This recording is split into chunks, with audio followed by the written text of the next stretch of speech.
لا إله إلا الله لا إله إلا الله لا إله إلا الله محمد رسول الله সবাই বলি সাল্লাল্লাহু আলাইহি ওয়াসাল্লাম। মহান আল্লাহ পাকের দরবারে কোটি কোটি শুকরিয়া আদায় করি।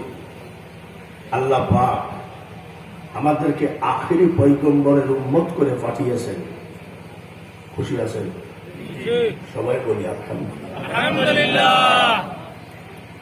আমি ব্যক্তিগতভাবে আমার আর অন্য কোনো সার্টিফিকেট লাগে, আমার একটাই সার্টিফিকেট, আমি আখেরি পয়গম্বরের উম্মত। বর্তমানে তুই আবার রাজনীতি মনে করেন না, নাউজুবিল্লাহ, এগুলো করতে আসি না। প্রায় 3টার সময় একটা লোক রাস্তা দিয়ে হেঁটে যাচ্ছে। পুলিশ যদি বলে গাড়িতে উঠো, তোমাকে সন্দেহ মনে হয়, স্যার আপনি জানেন না আমি এলাকার আওয়ামী লীগের নেতা। পুলিশ বলবে আছে বস, ইয়েস বস, বলবেন তো ঠিক আছে, চলেন গাড়িতে করে উঠাই দিয়ে আসি, নামাই দিয়ে আসি। বর্তমানের কথা বলছি। আওয়ামী লীগের লোক হলে যেমন পুলিশে ধরার ভয় থাকে না, কে কি বললো না বললো সেগুলো ধার আমি ধারি না। আখেরি পয়গম্বরের খাটে উম্মত হয়ে কবরে গেলে কবর হাসর বিধান পুলিশের হাতে ধরা পড়ার ভয় না। তাই বলছি সেই নবীর উম্মত আমরা, বলুন আলহামদুলিল্লাহ। অনেক নাস্তিক চাপাবাজি করে। ফেসবুক, এখন তো খবরের কাগজ না, এখন ফেসবুক, ইন্টারনেট, কত কিছু হয়েছে, আরো কত কিছু হবে আল্লাহ জানে। বৈজ্ঞানিকরা রকেটে মহাশূন্যে পৌঁছায় গেছে। তোমার মুসলমান কি করেছে? আমরা যে নবীর উম্মত, রকেট, ফ্লাইট, হেলিকপ্টারের লাগে নাই, সশরীরে আরশে মুআল্লায় পৌঁছায় গেছে। আজকের দিন সেই দিন, ঠিক কিনা? গত রাত ছিল সেই রাত। চাপাবাজরা চাপাবাজি করে, রকেটে চাঁদের দেশে পৌঁছায় গেছে। তোমার মুসলমান কি করলো? আমরা যে নবীর উম্মত, ওদের তো রকেটে চাঁদের দেশে গেছে কি জানে না, তা বলতে পারবো না, বলে তাই শুনি। আর আমার আপনার নবী জমিনে পা রেখে শাহাদত আঙ্গুলের ইশারা দিয়ে চন্দ্রকে 2 ভাগে ভাগ করে দিয়েছে। নাকি বাজে কথা বললাম? সেই নবীর উম্মত, সবাই বলি আলহামদুলিল্লাহ। আজকে 10 পাইকা আনোয়ারুল উলুম আলিম মাদ্রাসা 58তম, সবাই বলি আলহামদুলিল্লাহ। মাদ্রাসা আমি মনে করি নবীজির সুন্নত পালন করতে গেলে, কোরআনকে জিন্দা রাখতে গেলে মাদ্রাসা করা লাগবে। তার কারণ কোরআন শরীফ আমরা ঘরে বসে পাইছি, যার জন্য সস্তা মনে করছি। কোরআন শরীফটা পেয়েছি নবীজির দাঁতের বিনিময়ে, নবীজির বডি, শরীরের রক্তের বিনিময়ে। আল্লাহ পাকের কাছে আমি মুসাফির, আলেম যাই হই না হই, মুসাফির। মুসাফির হিসাবে দোয়া করি আল্লাহ তাআলা যেন কিয়ামত পর্যন্ত মাদ্রাসা জিন্দা রাখেন। সবাই বলি আমিন। মাদ্রাসার ভিতরে ঢুকে আমি সর্বপ্রথমে পড়েছি, প্রিন্সিপাল হুজুরের পিছনে লেখা আছে যারা দান, জমি দান করেছিল, তাদের কত ভাগ্য যে তাদের জমিনের উপরে দিনই প্রতিষ্ঠান পয়দা হয়ে গেছে। সবাই বলি মারহাবা। তার কারণ আমরা যদি মনে করি আমি দিব, দিব হলেই দিব নয়, আল্লাহ আবার নিতে হবে। তো ফিরাউনের টাকা তো আল্লাহ নেননি, কারণের টাকা আল্লাহ নেননি। আর নমরুদ তো নমরুদি, যারা জমি দান করে এই পর্যন্ত আজকের দান বাক্স পর্যন্ত 5 টাকার একটা কয়েনও যদি দান করেছেন, আল্লাহ তাআলা যেন তাদের জান্নাতের দরজা খোলা রাখেন। সবাই বলি আমিন। বন্ধুগণ, তারপরে পরিচয় হলো নোয়াখালীর এক ভাই, আপনাদের অ্যাসিস্ট্যান্ট সহকারী, 22 বছর বয়স আসছে। 3 বছর হলে ওনার চাকরি শেষ। 22 বছর বয়স আসছে, 32 বছর বাড়াবার। ওনার সম্পর্কে নবীজি বলেন, খায়রুকুম মান তাআল্লামাল কুরআন ওয়া আল্লামা, যে কোরআন শিখে অপরকে শেখায়, তার থেকে ভালো মানুষ পৃথিবীতে একটাও। আমরা ভালো মানুষ খুঁজি কোথায়? নায়ক নায়িকার বাবা, কি ভাগ্যবান, নাউযুবিল্লাহ। সব থেকে ভাগ্যবান হলো একজন মাদ্রাসার শিক্ষক। নবীজির কথা আল উলামা ওয়ারাসাতুল আমবিয়া, ওটা বাদেও এক্সট্রা আপনি এটা ধরে নেন যে খায়রুকুম মান তাআল্লামাল কুরআন ওয়া আল্লামাহু, যে কোরআন শিখে অপরকে শেখায়, তার থেকে ভালো মানুষ পৃথিবীতে একটাও নাই। তো আল্লাহ পাক যেন তাকে বাকি খেদমত করার তৌফিক দেন। সবাই বলি আমিন। বন্ধুগণ, মাদ্রাসার খুরাকি কি? মসজিদের খুরাকি মুসল্লি, আর মাদ্রাসার খুরাকি হলো ছাত্র। আপনারা কি বলেন? বাংলাদেশে এমনও বিশাল বিশাল মসজিদ আছে, ফজরে 10 জন, জোহরে 4 জন, আসরে গিয়ে আবার 12 জন, মাগরিবে গিয়ে 15 জন। এসাই যাই ইমাম আর মুয়াজ্জিন ছাড়া নামাজ পড়ার কেউ না, এমন মসজিদ আছে। আমি খুব খুশি হয়েছি আপনাদের ছাত্রগুলো, আরো ছাত্র বাড়াইতে হবে। মাদ্রাসার খুরাকি হলো ছাত্র বাড়াইতে হবে। আর আপনার একটা ছেলে যদি আলেম থাকে, আমি কিন্তু ওয়াজ শুরু করি নাই, আস্তে আস্তে ভূমিকা দিচ্ছি, ওয়াজের ভিতরে আসতেছি। মাদ্রাসার ছেলে যদি আপনি একটা আলেমের বাবা হন, আমি দেখি, বুঝি, একটা ছেলে আলেম, একটা ছেলে এসপি, একটা ছেলে ডিসি, একটা ছেলে ব্যারিস্টার। ওই বাবা মানুষের কাছে গল্প দিলে কয়, একটা ছেলে এসপি, একটা ছেলে ব্যারিস্টার, একটা ছেলে ডিসি, একটা ছেলে মৌলানা। ওই মৌলানাটা পরে বলে, তার মানে ও বাবাও ওই মৌলানাকে ছোট মনে করে। কিন্তু আগে সর্বপ্রথম হবে আমার একটা ছেলে আলেম। জোরে বলুন ঠিক ঠিক। মাদ্রাসায় পড়ে লাভ কি? মোল্লার দৌড় এই দেশে পাই না নাকি? এই দেশেও পাই না। এটা কি সারা বিশ্বে আছে নাকি? মোল্লার দৌড় যদি বলে মোল্লার দৌড় মসজিদ পর্যন্ত, কোনো আলেম রাগ করবেন না, বলবেন আলহামদুলিল্লাহ, আমাদের আর কোনো সার্টিফিকেট দরকার নেই। মোল্লার দৌড় মসজিদ পর্যন্ত।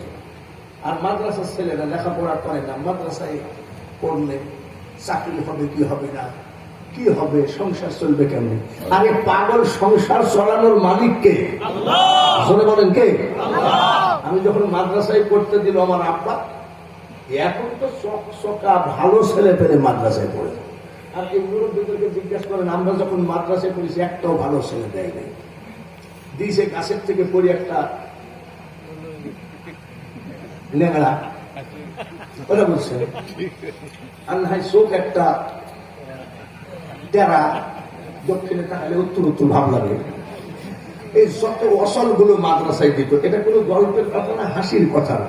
মুরব্বীরা বুঝবে, আমাদের জামানার লোক বুঝবে। সেই সময় ভালো ছেলে করবো, পুলিশে দিবে, ডাক্তারি পড়াবে, ব্রেন ভালো, ওগুলো ইঞ্জিনিয়ার পড়াবে, আর যেটা ব্রেনে কাজ করে না সেটা দিবে মাদ্রাসায়। একসময় ছিল।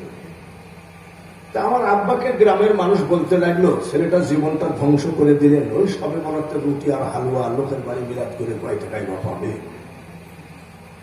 আমার আব্বা এ পর্যন্ত বলেছে ও জীবনে মোটর সাইকেল কিনতে পারবে না, সাইকেল যদিও কিনে তাও মাঠঘাট থাকবে না। মাঠঘাট মানে যেটা কাদা ঠেকানো। আমার আব্বার মনটা খারাপ। আমি এক পাড়া মুখস্থ করে বাড়ি আসলাম, তো আমার আব্বা বলছে টুপি খুল। টুপি খুলবো কেন? বলে মাদ্রাসায় করে কেউ কোনোদিন বউ ভাত দিতে পারছে ঠিক মতো, মা আমার জীবিত ছিলেন, কোলের ভিতরে জড়ায় ধরে মা মাদ্রাসার পক্ষে তিনি বলেছিলেন, কামাই খাওয়ার আশা করি না, ছেলে তুই মরিলে মাটি দিবি, আর মরণ কালে আল্লাহ তাআলার কোরআন পড়ে শোনাবি। তারপরেও মনে করবেন না যে আমি ওয়াজ শুরু করেছি, ভূমিকা চলছে। অসুবিধা আছে নাকি? আমি যতবেলা ওয়াজ করবো থাকবেন তো? কারা কারা থাকবেন না হাত তোলে।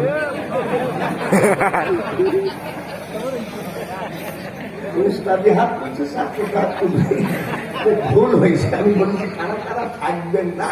আরে ভুল তো বক্তারও হয়, জোরে বলুন ঠিক কিনা?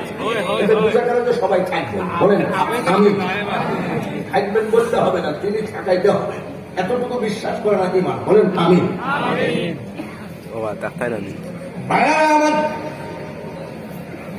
উদাহরণ স্বরূপ একটা কথা বলি, উদাহরণ স্বরূপ আপনার বংশের মধ্যে একটা এসপি আছে, বিশ্বনাথ থানার ওসি সাহেব এসে আপনার রাত ৩টার সময় হ্যান্ডকাপ লাগাইছে, অ্যারেস্ট করেছে। বংশের মধ্যে কিন্তু একজন এসপি আছে। যখন আপনার হাতে হ্যান্ডকাপ লাগানো হয়ে গেছে, আপনার স্ত্রী যদি গোপনে মোবাইল করে, এসপি সাহেব আমি তোমার চাচাতো ভাবি, হঠাৎ করে বিশ্বনাথ থানার ওসি এসে তোমার ভাইয়ের গায়ে হ্যান্ডকাপ লাগাইছে। ওসি বড় না এসপি বড়? এসপি বড় না? এইবার আপনার স্ত্রী যদি বলে ওসি সাহেব ফোনটা ধরেন, ওসি সাহেব বলছে কোন নেতা টেতা কাজ হবে না, সরান, প্রথম দাবর না হলে পুলিশ হয় না। মানে কোন নেতা নয়, নেতা নাতে আবারকে দেখি, হ্যালো এসপি, আমি এসপি বলছি, ওসি ওটা আমার সাথে ধরে, ইয়ে যে বস, ছাড়ো বলে জি বস, ছাড়বে কি ছাড়বে না? এসপি কে দেখি ওসি ভয় করবে কি করবে? ওসি থানায় গিয়ে বলবে ওই গ্রামে তোমরা যাও না, ওদের বাড়ির দিকে চোখ উঁচু করে তাকায়, আমার চাকরি শেষ হয়ে যেতে পারে। বলে কেন? ওদের চাচাতো ভাই এসপি। বংশের ভিতরে যদি একটা এসপি থাকে, পুলিশে অ্যারেস্ট করার ভয় যদি না থাকে, কিয়ামতের মাঠে এসপির হাতে হ্যান্ডকাপ লাগবে, ডিসির হাতে হ্যান্ডকাপ লাগবে, ব্যারিস্টারের হাতে হ্যান্ডকাপ লাগবে। ওই হ্যান্ডকাপ যদি খুলতে হয়, কিয়ামতের মাঠে এসপির মতো পাপ, তার থেকে বেশি পাওয়ার দেওয়া হবে একজন আলেমে। কিন্তু ওই জায়গায় আমরা বলবো, আমরা করতে চাই না, চাইতে চাই না। খুলনার দল মসজিদ পর্যন্ত, কে বলেছে মসজিদ পর্যন্ত, জান্নাত পর্যন্ত। কিয়ামতের মাঠে আল্লাহ বলবেন তুমি জাহান্নামে যাও। এটা কোন গ্রামটা? কি 10 পাইকা। ওই মাদ্রাসার থেকে তুমি এলেম শিক্ষা করেছিলে, বলে যার জন্য আমি আল্লাহ তোমাকে জাহান্নাম পুরস্কার দিলাম। আলেমের আবার জাহান্নাম পুরস্কার হয়নি, মুখটা যাচ্ছে, মুখটা বেজার কেন? বলে বাবু শুনছিলাম যে এলেম আলেমের জন্য জান্নাতের দরজা খোলা, তার মা বাপের মাথায় নূরের পাগড়ি পরানো হবে, আলেমের লাশ দেহ পচবে না, কত কিছু শুনেছিলেন। আর আজকে আপনি জাহান্নামে দিচ্ছেন। শোনো, জাহান্নাম তোমাকে দিচ্ছে না, তোমাকে উপহার দিচ্ছে। বলে কেন? আমি আল্লাহ বলছি, তুমি যে গোটা কোরআনটা সিনাই করে টেনে নিয়ে বেড়াইছ, ওই কোরআনের বরকতে তুমি 10 জন জাহান্নামীকে এখনই জান্নাতে নিয়ে যাও। ডিসিএসপি পারবে নাকি? আওয়ামী লীগের নেতাকে বলবে যারা নৌকা মার্কায় ভোট দিয়েছে, শতকরা 20 জন জান্নাতে দেওয়াই লাগে। বর্তমানে যেমন টাকাওয়ালার দাপট বেশি, কিয়ামতের মাঠে নামাজি ব্যক্তির দাপট বেশি হবে। ভুলে যাইয়েন না সেই কিয়ামতের কথা। কিয়ামতের দিনে যদি সসম্মানে নারায়ে তাকবীর আল্লাহু আকবার বললেই হবে না। আমি এই জায়গায় নারায়ে তাকবীর আল্লাহু আকবার, কিন্তু কবরে যাই আমার জন্য বসে আছে অনেক অপরাধের কারবার। ভাইয়ের আমার বন্ধুরা, খবরদার সুন্দরভাবে জীবন যাপন করে। কোন সুন্দর! তুমি যখন এসেছিলে ভবে, কেঁদেছিলে, তুমি হেসেছিল সবে। এমন জীবন করিও গঠন, আসবে তুমি তোমার জন্য কান্দিবে ভবন। কবি নজরুলের কথা তো আমরা নেব না, আমরা কথা নেব কোরআনের। হাক্কাত তুকাতিহি ওয়ালা তামুতুন্না ইল্লা ওয়া আনতুম মুসলিমুন। আমাদের দেশে, বিশ্বে বর্তমানে আমরা কোরআনটাকে কতটুকু সাপোর্ট করি যদি হিসাব করে দেখা যায়। স্কুল কলেজে ভার্সিটিতে যখন জিপিএ 5 নিয়ে পাশ করে, কত কথা জানি পাই, সরকারি পুরস্কার কত কিছু পায়। কিন্তু একটা মাদ্রাসার ছেলে সহি আলেম হয়ে বের হলো, তার পক্ষে একটা ভালো কমেন্ট করার লোক পাওয়া যায় না। কি নিয়ে আপনি এত ব্যস্ত আছেন? আপনি খালি একটা কথা চিন্তা করবেন, আলেম ছাড়া আপনার বাঁচার কোনো পথ নাই। তার কারণ সাহাবী বলেন, ইয়া রাসূলুল্লাহ, আপনার হাতে হাত মিলায়ে কলিজা ঠান্ডা করলাম। আপনি যখন থাকবেন না, আপনার এতিম উম্মত কার হাতে হাত মিলাবে? তখন নবীজি বলেছিলেন, খবরদার, আমি নবীর উম্মত কোনদিন এতিম হবে না। সুবহানাল্লাহ। বলি কেন? আল উলামা ওয়ারাসাতুল আম্বিয়া। ওই জামানায় হক্কানি আলেমরা থাকবে আমার ওয়ারিস, আমার অংশীদার। তার হাতে হাত মিলাইলে আমি নবীর হাতে হাত মিলানো হয়। সুবহানাল্লাহ বললে হবে? আমরা যে কত পয়সা পয়সে গেছি। আমরা বাসের টিকিট করতে গেলে আপনারা টাই মাই বান্দা ব্যারিস্টার ইঞ্জিনিয়ার সামনে সিট পান, আর আমরা টিকিট করতে গেলে 52 নম্বর আছে, নেবেন না। তারপরে ওরা চিন্তা করে যে হুজুর দেবে ওই পিছনে সাথে দিলে ওরা। যেই দেশের মানুষ কোরআনকে ইজ্জত দিতে জানে না, যেই দেশের মানুষ কোরআনকে সম্মান দিতে জানে না, আমার মতন মোল্লা কুষ্টিয়া থেকে ডাকায় কান্দাবা মোল্লার চোখ দিয়ে যদি রক্ত বের হয়ে যায়, এই দেশে শান্তি ফিরবে না। আল্লাহ তাআলা কবুল করুন। সমস্ত ছাত্রগুলোর জন্য আমি দোয়া করি, ক্বালা রাব্বি ইশরাহ লি সাদরি ওয়া ইয়াসসির লি আমরি ওয়াহলুল উকদাতাম মিন লিসানি ইয়াফকাহু রব্বি জিদনি ইলমা। যেহেতু ফুলতলি আল্লাহর ওলিদের হাত এই মাদ্রাসার উপরে আসে, ওরা শুধু আলেমই না হোক, তারা এক একজন আল্লাহর ওলি হয়ে বের হোক, দোয়া করি সবাই বলে। এখন আমার যে ওয়াজের পয়েন্টগুলো আমি করব, নারায়ে তাকবীর, নারায়ে রিসালাত। নারায়ে রিসালাতটা শুনলে আমরা শুনলি তো আমাদের খুব মজা লাগে। আর একদম লোক কয় এটা বলা বাটা বেদা, নারায়ে রিসালাত বলা লাগে। এই 10 পাইকার মাহফিলের ভাইরা, আমি কুষ্টিয়া থেকে ডাইরেক্ট সিলেটে গেছি, হযরত শাহজালাল রহমতুল্লাহের মাজার জিয়ারত করেছি। গতবার কয়েকদিন আগে এসেছিলাম, নাসিরউদ্দিন সিপাহসালার মাজার জিয়ারত করেছি। এই জমিনে খবরদার বেয়াদবের মতো চলাফেরা, দাঁড়িয়ে পেশাব করা, এই জমিনের উপরে বসে গাঁজা মদ দাড়ি নারী নির্যাতন করা, তোমার কি মনে বলে না এটা শাহজালালের ঘাম ঝরে গেছে এই জমিনকে মুসলিম বানাইতে? তাই আমি অনুনয় বিনয় করে বলি, হিংসা নিন্দা ছেড়ে দিয়ে আমাদেরকে সব এক হতে হবে। পীর যার যার, আমল যার যার, কিন্তু সুন্নিয়ত সবার। কারোর লম্বা টুপি, কারোর গোল টুপি, কারোর লাল টুপি, কারোর সবুজ টুপি। এইটা নিয়ে বিবেচনা করতে গেলে আমাদের মধ্যে ঝামেলা সৃষ্টি হবে। এই নারায়ে রিসালাত যেন কিয়ামত পর্যন্ত টিকে থাকে, যার জন্য আমরা সবাই ঐক্যবদ্ধ হতে রাজি আছি নাকি? রাজি আছেন সবাই? বাবাজি, আপনি ফুলতলি, জোনপুরি আল্লামা কেরামত আলী জোনপুরি একজন আল্লাহ ওলি ছিলেন। নিসারউদ্দিন আহমদ রহমতুল্লাহ সরসিনা, কি হযরত মুজাদ্দেদ জামান আবু বকর সিদ্দিক রহমতুল্লাহ আল্লাহ ওলি ছিলেন, এতে কোনো সন্দেহ নেই।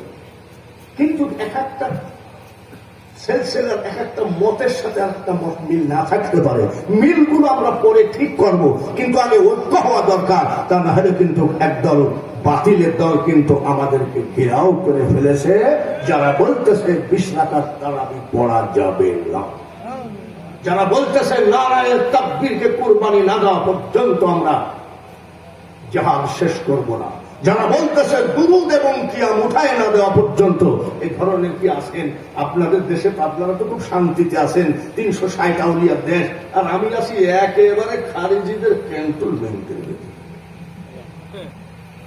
আমার জীবন থেকে জীবনেই যুদ্ধ চলতেছে, কিন্তু আমাদের একটা ব্যাপার আছে, আমাদের ভিতরে ওই ফাটল সৃষ্টি হয়, কিন্তু রহমতটা আবার আমাদের ভিতরে বেশি আছে, আর ওদের ভিতরে ঐক্যটা বেশি আছে কিন্তু রহমত নাই। তার কারণ রহমত মুনাজাত নাই, দোয়া নাই, সবে বরাত নাই, সবে মেরাজ নাই, তারপরে শহীদে কারবালা নাই, ওরা তো সব বাদ দিয়ে দিয়েছে, তারপরে কবর জিয়ারত নাই, সবগুলো বাদ দেওয়াতে ওদের উপরে খুব একটা রহমত নাই, আর আমাদের উপরে ফুল রহমত আছে। বলেন মারহাবা। আমি এখন যে কথা বলতে চাচ্ছি, যারা ইন্টারনেট টিপাটিপি করেন, বাংলা জানেন না, ইংলিশে বিদেশি খবর রাখেন, আমি যে কথাগুলো বলছি বিবেকের উপরে আপনার ছেড়ে দিলাম। আমাকে আপনাদের এই ওয়াজের দাওয়াতটা আমার বিদা, আপনাদের এই যে ভারপ্রাপ্ত সভাপতির নাম ছিল শওকত আলী, বা আপনারা যারা গেলেন, আমি দিয়ে ডেট দিয়েছি, কিন্তু আমার আবার একটা ব্যাপার আছে, যদি আমি বেঁচে থাকি আমার লাশ সেখানে যাবে। এটাই আমার জীবনে 40 বছর ওয়াজের ভিতরে, ওয়াজের বয়সে কেউ বলতে পারবে না যে হুজুর দাওয়াত নিয়ে আসেন নাই। আমাকে ওয়াজের ডেট দিয়ে আপনাকে ফোন করা লাগবে না, হুজুর কত দূর, কি ব্যাপার, মানে সন্দেহ লাগে দূরের বক্তা আসবে কিনা।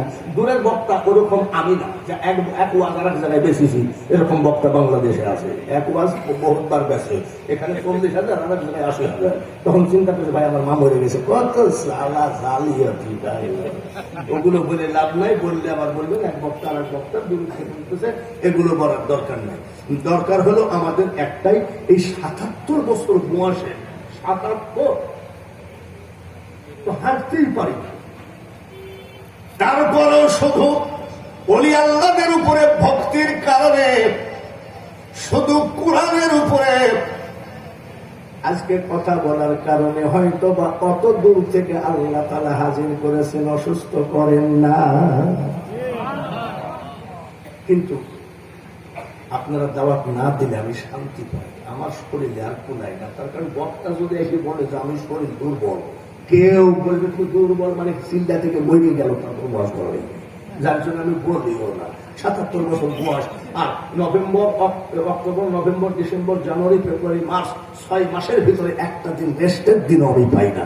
শুধু পারি কেমনে? আল্লাহ তাআলা পারা। কে আমি? কে আমি? ফুলকলি ভাইরা, আপনার কেবলা তো বড় ধরনের বলি, আমি আগে জানতাম না ফুলকলি সম্পর্কে। এই সিলেটে আসার পর থেকে ফুলকলি আমি দেখতেছি যে আপনারা একজন চেন্দা অলির দরবারের লোক, কিন্তু এটা কি জানেন যে কে আমি, কে তুমি? কেউই আমি নয়, সবই তুমি। জোরে বলুন ঠিক কিনা? এটা হিসাব করতে হবে, কেউই আমি না, কিন্তু সবই তুমি। সব তুমি। কখন ডাক দিবে, কখন কোথায় খাওয়াবে, কখন কোথায় পড়াবে, একমাত্র মালিককে আল্লাহ। খালি মুখে বললে হবে না, বিশ্বাস করতে হবে। জোরে বলুন ঠিক কিনা? আমি যে কথাটা আজকে বলতে চাচ্ছি, সাহাবায়ে কেরামরা দ্বীনের দাওয়াত দিয়েছেন তীর বা তলোয়ার, নাকি এটা জানেন তো? সাহাবীদের সময় দ্বীনের দাওয়াত দিয়েছেন, আল্লাহর অসীম রহমত তো আছে, যেহেতু স্বয়ং নবীজি তাদের সাথে আছে। কিন্তু তাদের ওসিলা ছিল কি, মাধ্যম ছিল কি? তীর বা তলোয়ার। এইভাবে তারা ইসলাম চিন্তা করেছেন। কথা ঠিক না বেঠিক? আন্দাজে বলেন না, জোরে বলে ঠিক হবে। বীর মুক্তিযোদ্ধারা পাকিস্তানিদের থেকে স্বাধীন করেছেন কি দিয়ে? রাইফেল, বন্দুক, স্টেন গান, এসএমজি, এলএমজি, মানে বহু ডিজাইনের, ও আমি অত নাম জানি না, কামান। এভাবে তারা পাকিস্তানিদের কাছ থেকে যুদ্ধ করে ওদেরকে হটাও করে বাংলাদেশ জয় করেছেন, ঠিক কিনা? এইবার তো কে আর ট্রেনের দিকে দিবেন না, বক্তাকে তুলে দিয়ে আর আন্দাজে ঠিক বলবেন না, বুঝতে হবে যে আসলে কথাটা ঠিক কিনা। আমাদের আন্দাজে ঠিক বলা বেদাতি কথা বললে পাই ঠিক। এক বক্তা ওয়াজ করতেছে, আমি ওয়াজের থেকে বাড়ি থেকে আসার সময় মানিকগঞ্জে পেশাব করলাম, সাভারে পেশাব করলাম, রামপুরা পেশাব করলাম, ধরে বলে ঠিক কিনা জনগণ কয়েছে। বক্তা কোন জায়গায় পেশাব করলে তুই দেখলি কেমন? আন্দাজে এইভাবে ঠিক বলবেন না। আর আমি কারোর সমালোচনা, আমার ইন্টারনেটে ওয়াজ দেখবে, আমি কারোর সমালোচনা করা পছন্দ করি না। তারপর আমরা মুসলমান, ধরে বলুন ঠিক কিনা? ফুলতলি, চরমনায়, আটরশি বা যত তরিকা আছে, ফুলপুরা, আর এবার সবার কলেমা তো একই আছে, ঠিক কিনা? তো ওইটা নিয়ে বাড়াবাড়ি করে আমাদের ভিতরে অযথা দলাদলি কেন করে? আমরা তো কোরাও শুননি, আমরাও শুনবো। আমি গেছি শ্বশুর বাড়ি, বউ গেছে বাপের বাড়ি, ছেলে গেছে নানার বাড়ি, কোন জায়গায় দেখা ঠিক কিনা? সাহাবায়ে কেরাম দিন প্রচার করলেন তলোয়ার বাতির মাধ্যমে, আর আল্লাহর রহমত ও তো আছে। বীর মুক্তিযোদ্ধারা পাকিস্তানিদের সাথে অত্যাধুনিক অস্ত্র নিয়ে যুদ্ধ করে বাংলাদেশ স্বাধীন করল। কিন্তু সুন্নি ভাইয়েরা, শুধু সুন্নি ভাইয়েরা কেন, এই বাংলার প্রত্যেকটা মুসলমানকে জানা উচিত এইটা কিন্তু গরু গোবিন্দর দেশ। যে জায়গায় মুসলমানি দেওয়া যেত না, আজান দেওয়া যেত না, গরু জবাই করা যেত না, মুসলমানি দেয় কারা? যারা দিয়ে দেয় তাদেরকে কি বলে? হাজার। আপনাদের হাজার পাই দেখি, আপনাদের সাথে আমার কথা মিলিয়ে আছে। সিটাগান গেলে একটু অমিল পায়, ও কি কয়? আপনাদের কথা তো ফার্স্ট পিলার বোঝা যায়। আর সিটাগান যদি কথা শুরু হয়, আমি আপনাদের বলছি যে ইন্না আনজালনাহু কুরআনান আরাবিয়্যান লাআল্লাকুম তা'কিলুন।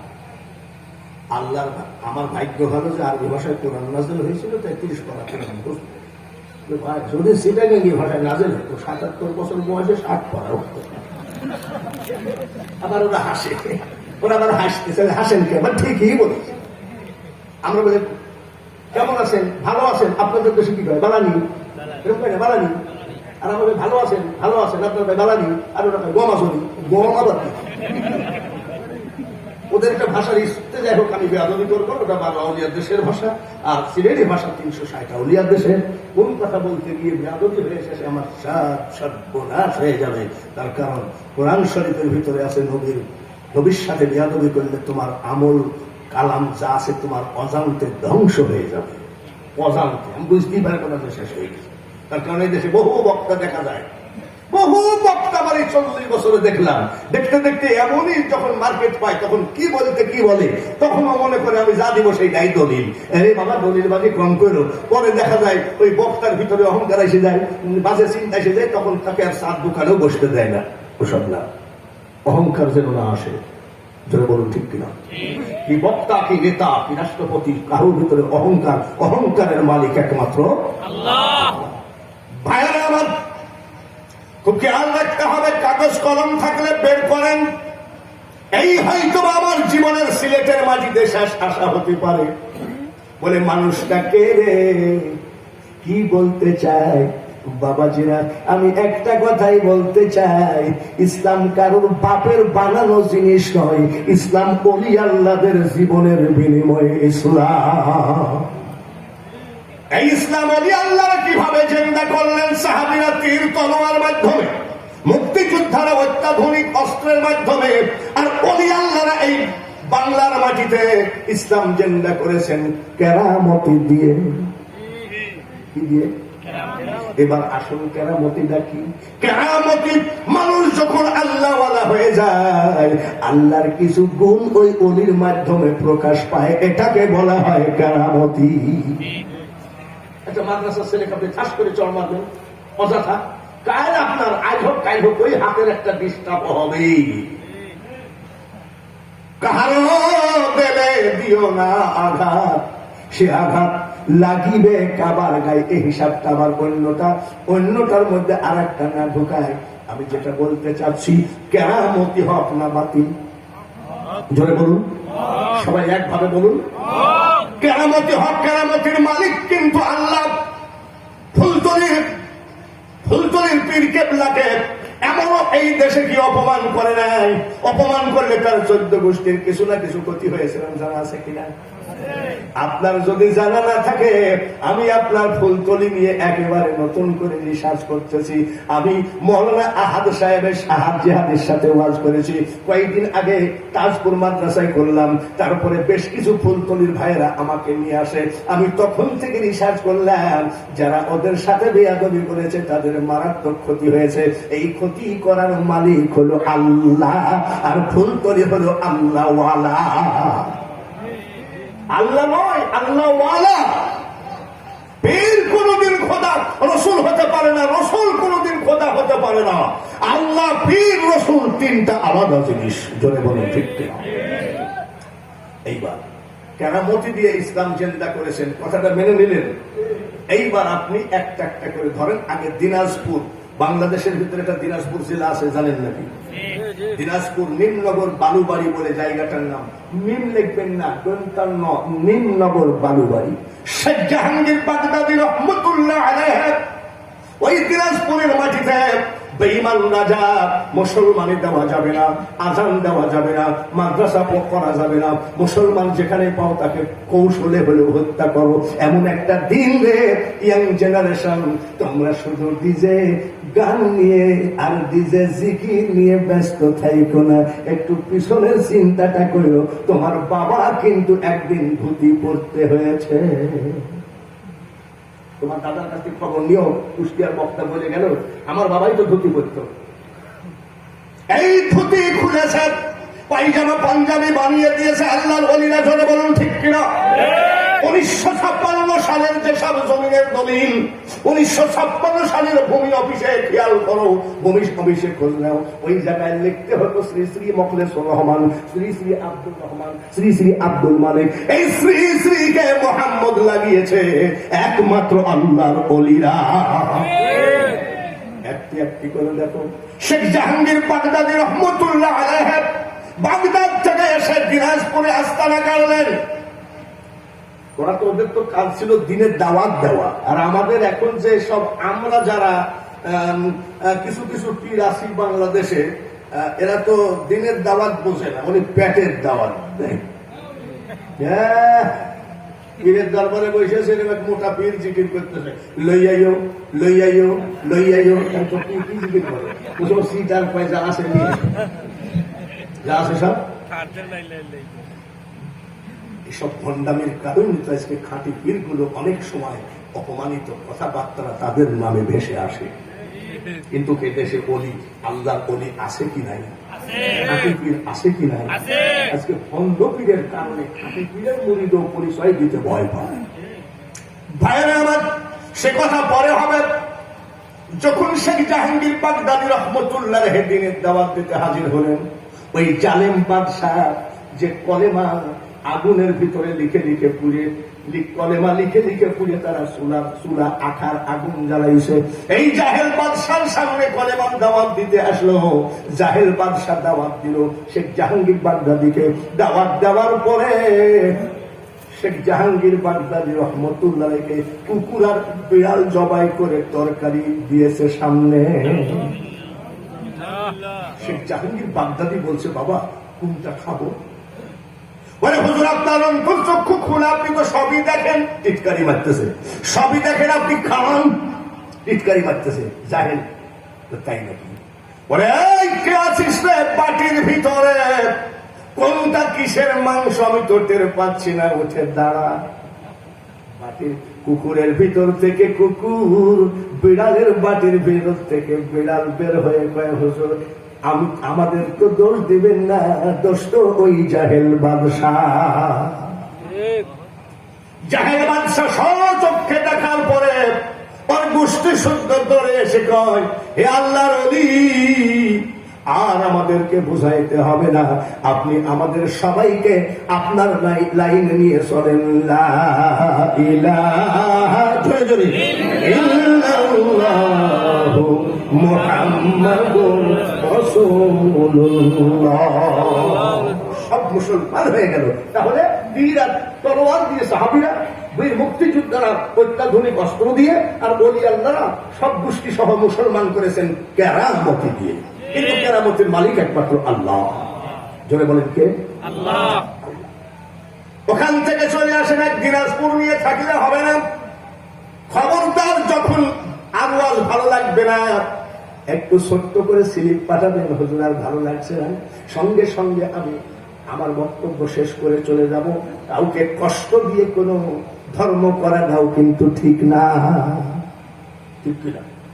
সামনে তারাবি আসতেছে, কিছু কিছু লোক কয় এবার খতম তারাবি পড়বো, আবার কিছু কিছু আইসের লোক কয় বৈশাখ মাসে রোজাতে আমরা খতম তারাবি পড়তে পারবো,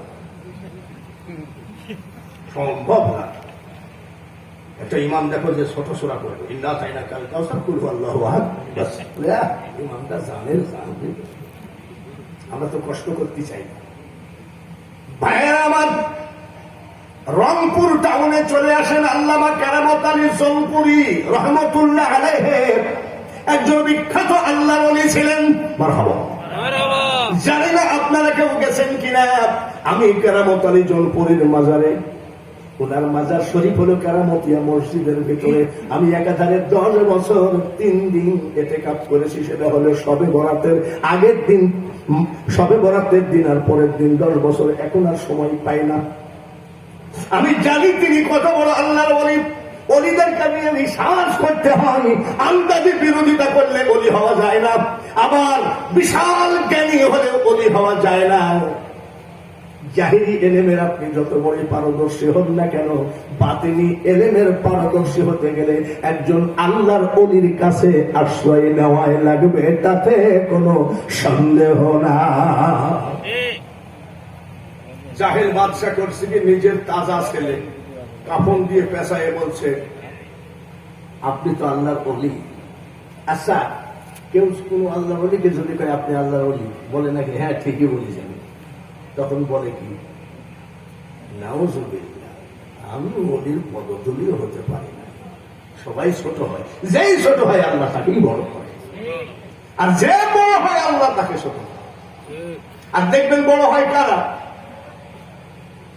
ভরা কলস কিন্তু নড়তে চায় না, জোরে বলুন ঠিক কিনা? দেখবেন খালি কলস ও এমনিতেই নড়ে। এই বর্তমানে খালি কলসের তলে ভরা, যার জন্য এত ঝামেলা মুসলমানের ভিতরে। এবার কাফন দিয়ে পেশায় নিয়ে এসে বলছে আল্লাহর ওলি আমার ছেলেটাকে জানাজা করে দেন কেরামত আলী জলপুরের কাছে। বলছে মরানা জেন্দা, মরানা জেন্দা বলে মরা, মরানা জেন্দা বলে মরা। কয়বার? 3 বার ওই জাহেল বাবার কাছ থেকে জবানবন্দি নিয়ে বলে জানাজায় দাঁড়িয়ে গেলেন। আপনারা কয় তাকবীরে জানাজা করেন? আল্লামা কেরামত আলী জলপুরি রহমতুল্লাহ আলাইহি 5 তাকবীরে জানাজা করে সালাম ফিরালেন। ওই জাহেল বেয়াদব বাদশা বলতেছে আপনি তাড়াতাড়ি আপনার জলপুর ভারতে চলে যান, আপনি একজন নাম করা ভণ্ড। বলে কি ভণ্ডামি করলেন? বলে আমার ছেলে তো তাজা মরে নাই, আপনি কেমন কি যে টের পান নাই, আর আপনি তো জানাজার নামাজি জানেন না, আপনি যে 5 তাকবীরে জানাজা করলেন আপনি তো জানাজার নামাজি জানেন না। এ আল্লামা কেরামত আলী জলপুরি রহমতুল্লাহ আলাইহি বলেন আমি জানাজার নামাজ জানি, এবার তোমার ছেলে যে মরে না তাও আমি জানি। বলে তাজা ছেলের জানাজা করলেন কেন? আল্লামা কেরামত আলী জলপুরি বলে জাহেল তোমার জবান দিয়ে 3 বার জবানবন্দি দিয়েছ তোমার ছেলে মরা, তখন আমি প্রথম তাকবীরে তোমার তাজা ছেলেকে মেরে ফেলেছি আর 4 তাকবীরে জানাজা করেছি। হুজুর মাফ করেন। কবর দিয়ে উল্টা পুলিশ নিয়ে সে কেরামত আলী জলপুরিকে ধরে দিবে। বলতেছে কি ব্যাপার? বলে আপনি মানুষ মেরে ফেলেছেন। বলে আমি মানুষ মারি নাই, আমি শুয়োর মেরেছি। কবর খুঁড়ো। 20 মিনিট লাগে একটা কবর খুঁড়তে। কবর খুঁড়ে দেখা গেল বাবাজি রে বিশাল একটা মরা শুয়োর শুয়ে রয়েছে। আর 14 গোষ্ঠী এসে বলল হুজুর আর বুঝতে হবে না, আপনি যে এখন বিখ্যাত আল্লাহর ওলি তাতে কোনো সন্দেহ নাই। আর আজ থেকে আমরা মূর্তি পূজা ছেড়ে দিলাম, আজ থেকে পড়াইয়ে দেন লা ইলাহা ইল্লাল্লাহু মুহাম্মাদুর রাসূলুল্লাহ। আস্তে আস্তে বাবাজি 1-1টা ডিস্ট্রিক্টের 1-1টা কাহিনী বলবো, তারপরে আমি আরো অন্যান্য ওয়াজে যাব। এখন বর্তমানে আমরা ইসলাম কেমন আছি এই ওয়াজ হবে পরে। ইসলাম আমরা আজীবন শুনেছি, জিকির করেন, কলবের দিকে খেয়াল করেন, আপনার মুর্শিদের কলবের দিকে মোতাওয়াজ্জা আছে, আপনার পীরের কলব, আপনার দাদা হুজুরের কলবের দিকে মোতাওয়াজ্জা আছে, এইভাবে জিকির করেছি। আর আজকাল জিকির করে আল্লাহ ইল্লাল্লাহ, আরে বাপ, এসব ফাজলামি করো না, এত সস্তা কথা, আল্লাহকে নিয়ে আড্ডা। ওই সব ওয়াজ করবো পরে। আগে ইসলামের যে মানে মূল কারা এই দেশে ইসলাম প্রচার করেছেন বলুন, আপনারাই বলুন কারা। কথাতে কোনো সন্দেহ আছে? জোরে কোন। এইবার আল্লামা কেরামত আলীর অনেক কিছু জানা আছে, ওইখান থেকে চলে আসেন সিরাজগঞ্জ জেলার তারাস থানায় নওগাঁ গ্রামে শাহ শরীফ জিন্দানি রহমতুল্লাহ আলাইহি ঘুমিয়ে আছে। ওই রাজা ছিল ভাংসিং রাজা। ভাংসিং রাজা পূজা দিচ্ছে ওর মাকে। ডাব, জিলাপি, রসমালাই, রসগোল্লা সব ওর মার সামনে দিয়ে পূজা দিচ্ছে। এমন সময় শাহ শরীফ জিন্দানি হাজির। একটু সুবহানাল্লাহ বলবেন, এত আস্তে সুবহানাল্লাহ বলেন। আল্লাহর ওলিদের আত্মাগুলো তো শান্তি পাইবে না। আর কি বলে আনোয়ারুল উলুম আলিম মাদ্রাসায় আজকে আমার ওলিদের শানগুলো তৈরি হচ্ছে। জোরে বলেন মারহাবা। এইগুলো ওয়াজ তো কেউ করে না। ওয়াজ তো আজকাল খালি এবারে মোল্লা মোনাজাত নাই, ও এসে বলছে মোনাজাত না করলে বোতালাক, ও আর একজন এসে বলছে মোনাজাত করলে বোতালাক, আমাদের মোনাজাত না করলেও বোতালাক। এই সব ফ্যাক্টর মধ্যে পড়ে আমরা যে কি হাবুডুবু খাচ্ছি ওইগুলো পরে হবে, ওই ওয়াজগুলো সব পরে আসবে। আগে প্রতিষ্ঠিত ভাবে মানুষকে দেখাইতে হবে যে আসলে আমরা অলিদের লাইনে আসি, ঠিক লাইনে আসি না বে ঠিক লাইনে আসি। বলুন ঠিক কিনা? আর ওই মাদ্রাসায় ওই দেশে মসজিদের ইমামতি করো, অলির দেশে এসে বলো মাজার গুলো ভেঙে দাও। আমরাও বন্ধ মাজার রাখতে চাই না, কিন্তু শাহজালালের সাথে করতে রাজি। জোরে বলো ঠিক। এইবার শাহ শরীফ জিন্দানি কি রাজা বলেন তো, মনে আছে নাকি? ভাংসিং কি রাজা? আচ্ছা, শাহ শরীফ জিন্দানি ইনি কিনা? খাজা মঈনুদ্দিন চিশতি রহমতুল্লাহ আলাইহি, হযরত ওসমান হারুনি রহমতুল্লাহ আলাইহি শাহ শরীফ জিন্দানি হাজির। বলছে তোমরা কি করতেছ? বলে আমাদের মাকে পূজা দিচ্ছি। বলে তোমার মার সামনে জিলাপি দিয়েছ, রসমালাই দিয়েছ, রসগোল্লা দিয়েছ, এগুলো খাতি পারে নাকি? বলে তাই কি পারে না। বলে আমি যদি খাওয়াইতে পারি আমার দলে আসবে নাকি? সুবহানাল্লাহ বলে। বলে কি বললে? বলে তোমার মা কি খাতি পারে? বলে তাই কি পারে নাকি? বলে আমি শাহ শরীফ জিন্দানি যদি খাওয়াইতে পারি আমার দলে আসবে নাকি? বলে খাওয়ান তো দেখি। ঠাস করে এক সরকারি কয় খা, ওদের মুখ থেকে একটা সরকারি কয় খা।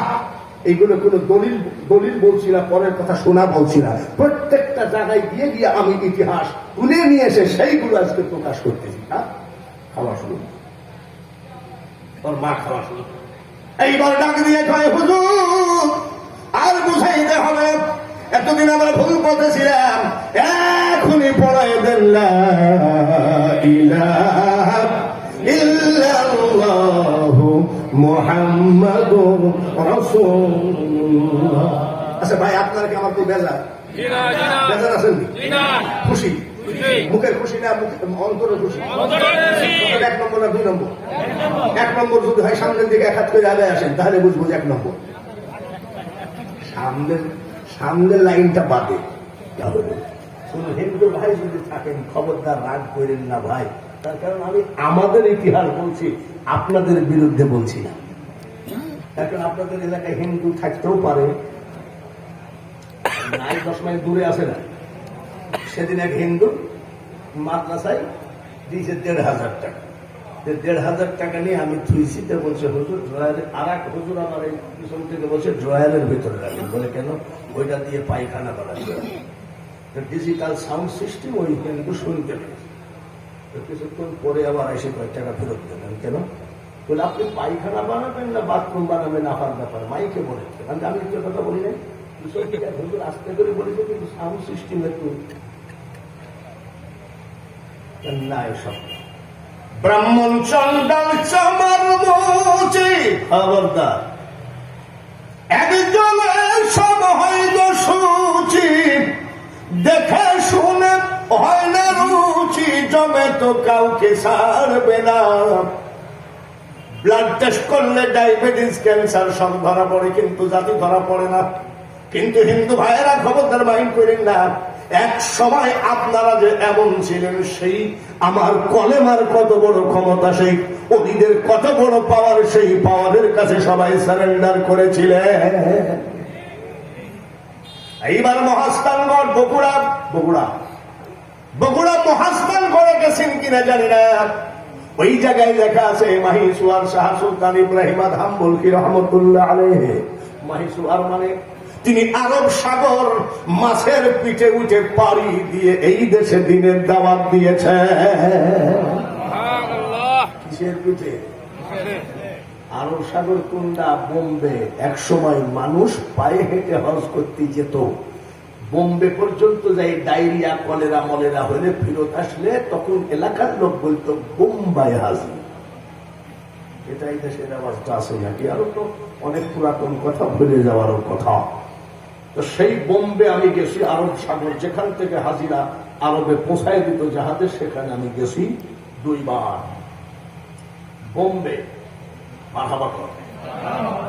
আজকের ওয়াজের পরে বাড়ি যাই, শোয়ার সময় হাজি আলী শাহ দরগাহ সার্চ দিবেন, দেখবেন যে সমুদ্রের ভিতরে মাজার। সুবহান।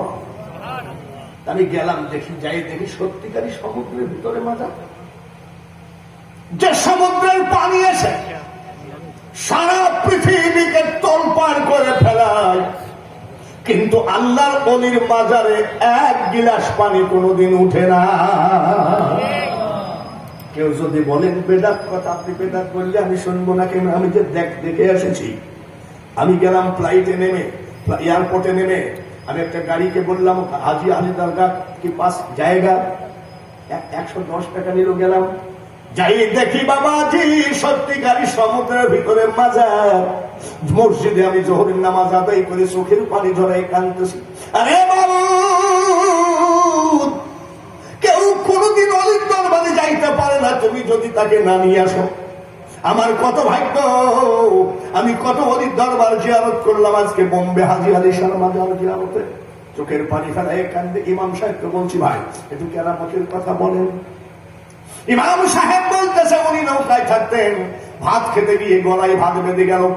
খাদেম সাহেব পানি আনতে গিয়ে দেরি করে ফেলাইছে। শেষ পর্যন্ত উনি সমুদ্র পানিকে একটা থাবা মারার সাথে সাথে সমস্ত মহাসাগরের পানি, লবণ পানি মিষ্টি হয়ে গেছে। উনি তাই দিয়ে ভাত নামালেন। ভাত নামানোর পরে ওনার আর মনে নাই যে মিষ্টিকে লবণ বানাতে হবে। হাজার হাজার লক্ষ লক্ষ জীব জানোয়ার সমুদ্রের পানির ভিতর থেকে মুখ বের করে কয়, হুজুর লবণ পানিকে থাবা মেরে মিষ্টি বানিয়ে ভাত নামালেন, কিন্তু আমরা তো মিষ্টি পানিতে বাস করতে পারবো না। আর একটা থাবা মারার পরে সমুদ্র মহাসাগরের পানি লবণ হয়ে যায়। এটা হলো ওলি আল্লাহদের দেশ, ওলি আল্লাহদের কেরামতির দেশ। সেই জায়গা থেকে আর নবী স্বপ্নের মধ্যে ডাক দিয়ে কয়, ইব্রাহিম ওই দেশে তিনি দাওয়াত দিতে চলে যাও। স্বপ্নের ভিতরে নবীজিকে বলতেছেন, আমি এখনই রাজি আছি, কিন্তু আরব সাগর পাড়ি দিব কেমনে? আমার নবী ডাক দিয়ে কয়, ইব্রাহিম কবে যাবা, কখন যাবা, দিন তারিখ কোন নির্ণয় হয় নাই। সমুদ্রের সামনে গিয়ে দেখো বড় বড় হাঙ্গর, কুমির, বড় বড় মাছ বালু স্তরে লাইন দিয়েছে তোমাকে পিঠে করে পার করার জন্য। উনি মাছের পিঠে উঠে আসলেন, লেখা আছে মাহিসুয়া। মাছের পিঠে উঠে আসলেন, তখন ওই দেশের জালিম বাদশার নাম ছিল হলো, ওইখানকার বাদশার নাম হলো একজন হিন্দু রাজা। নামটা মনে আসবে, ওয়াজ করতে করতে মনে আসবে। পরশুরাম। নাম পরশুরামের বোন নাম হলো শিলাদেবী। শিলাদেবী, উনি যে শিলাদেবী যে পুকুরে গোসল করত, সেই জায়গায় এসে আল্লাহর ওলি অজু বানাইছে। এইবার ওরা বলতে রে রাম রাম রাম, আমরা যেমন সিসি করি আর ওরা করে রাম রাম। বলে কি ব্যাপার? বলে মুসলমান ফকির অজু বানিয়ে পানি না পান হয়ে গেছে। কত বড় পাক তোমরা যে আল্লাহ বলি অজু বানায় নিতে পানি কি হয়েছে না। এসে বলছে মুসলমান ফকিরকে হটাও করে হটাও। ইব্রাহিম হাম্বল কি বলেছিলেন? হটাও করা লাগবে না, তোর পশুরামকে শুধু সেজদা দেওয়ার জায়গাটা আমাকে দিতে বল, দেখবি কত ধানে কত চাল। তার কারণ যত বড়ই নেতা হও বক্তা হও না কেন, নামাজবিহীন নেতৃত্বের বরকত থাকে না, নামাজবিহীন ওয়াজের বরকত থাকে না, নামাজবিহীন পীরগিরির বরকত থাকে না, নামাজগিরির সভাপতির বরকত থাকে না, নামাজবিহীন হুজুরের বরকত থাকে না, নামাজবিহীন ছাত্রদের এলেমের বরকত থাকে না। ঠিক কিনা? বাইরে আমার যদি কোনদিন বগুড়ায় গিয়ে পড়েন, সেই জায়গায় ইমাম দাঁড়ায়, ইমামের ডান পাশে দেখবেন এতখানি বান্দানো আছে, এই যে কিনার জায়নামাজ। তার কারণ সেজদা না দিতে পারলে তো আল্লাহর সাথে আপনি বন্ধুত্ব করবেন কোন জায়গায়? জায়নামাজ না। আমাদের দেশে আবার বন্ধুত্ব করে, কুষ্টিয়াতে কিছু কিছু লোক বন্ধুত্ব করে গাজার কোয়েল খেতে, টান মারি বসে আর টান মারিস কেন? বলে হুজুর এক টান মারেন না, বলে একটা টান মারলে ডাইরেক্ট লাইন